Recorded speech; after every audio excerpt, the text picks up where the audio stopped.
dahil sa mainit na panahon ng mga striker, mayroon naman tayo dito electric fan rechargeable pang tatlo na ito. So ayan, subukan natin ito dahil wala siyang power, hindi umikot, maraming alikabok sa tagal ng tinago ito ng may-ari. Dinala dito sa atin ang nalaman niya na nag-repair tayo ng mga ganitong klaseng electric fan, yung rechargeable, pero sira yung battery nito, hindi na gumagana dahil matagal na.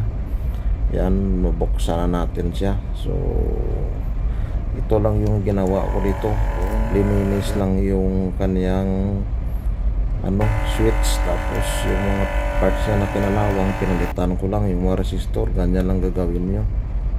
Yan, tumakbo na siya. Yan. So power on. So LED light.